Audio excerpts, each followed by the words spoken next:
Assalamualaikum warahmatullahi wabarakatuh. Baik, kami dari kelompok 4 kali ini akan menjelaskan tentang 7 manajemen tools pengendalian mutu.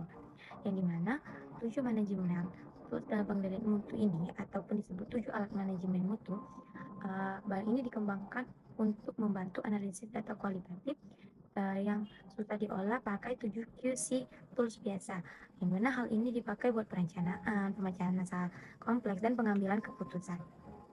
Maka dari itu, jika alat QC konvensional itu lebih berfokus pada alat numerik, sedangkan 7 alat manajemen ini dirancang untuk memetakan data verbal, ide, ataupun rencana strategis yang kompleks agar lebih terstruktur. Adapun alatnya yang pertama itu affinity diagram atau interrelationship diagram. Jadi diagram affinity diagram itu ataupun diagram afinitas, misalnya nih, bayangkan kita sedang melakukan brainstorming dan mengumpulkan ratusan ide acak di Sticknote.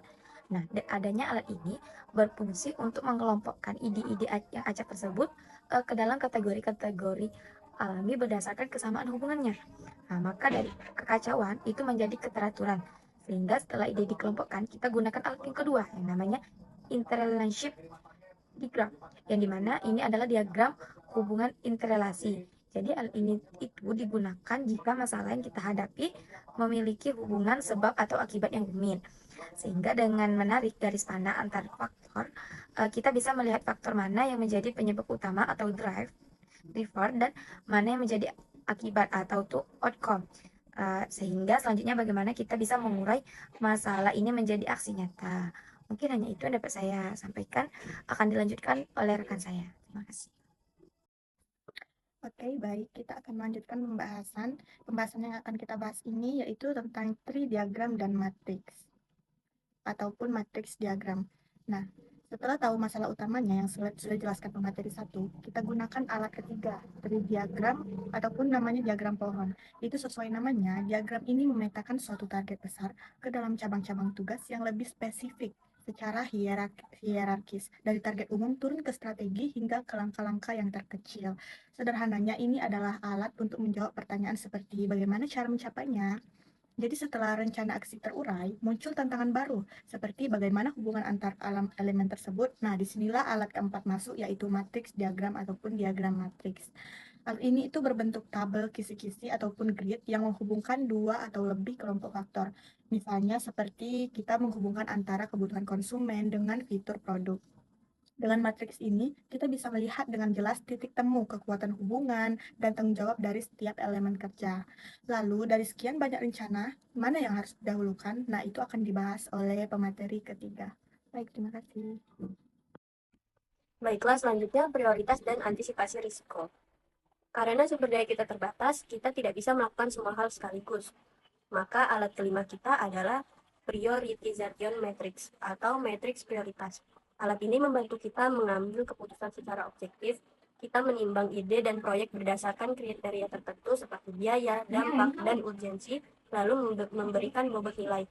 Hasilnya, kita tahu pasti mana proyek yang memberikan dampak terbesar dengan usaha paling efisien. Setelah prioritas ditentukan dan rencana mau dijalankan, kita harus siap dengan skenario terburuk. Disinilah kita butuh alat keenam, yaitu Process Decision Program Chart dan atau PDPC. PDPC adalah alat antisipasi risiko. Kita memetakan setiap tahapan proses pelaksanaan, lalu secara aktif menebak apa saja yang bisa gagal di tahap ini, lalu secara aktif menyiapkan rencana cadangan atau kontingensi di bawahnya. Jadi sebelum masalah itu benar-benar terjadi, kita sudah punya payung penyelamatnya. Terakhir, bagaimana dengan manajemen waktu pelaksanaannya akan dijelaskan oleh rekan saya. Terima kasih kepada pemateri 3. Nah, yang selanjutnya ada alat terakhir atau yang ketujuh adalah arrow diagram atau diagram panah yang sering kita kenal dalam metode PERT atau PRT atau CPM. Nah, alat ini berbentuk jaringan panah yang menunjukkan urutan logis dari aktivitas-aktivitas proyek. Nah, mana tugas yang bisa jalan berbarengan dan mana yang harus antri menunggu tugas lain selesai. Nah, melalui arrow diagram, kita bisa menemukan critical path atau jalur kritis, yaitu rangkaian aktivitas yang sama sekali tidak boleh terlambat agar proyek selesai tepat waktu. Baiklah, kesimpulannya, 7 manajemen tools ini adalah satu kesatuan ekosistem yang utuh dalam pengendalian mutu. Nah, kita mengorganisir ide dengan affinity, mencari sebab akibat dengan interrelationship, mengurai taktik dengan tree, menghubungkan variabel dengan metrik. Nah, memilih yang terbaik dengan prioritization, mengamankan resiko dengan PDPC, dan menjadwalkan eksekusinya dengan arrow diagram.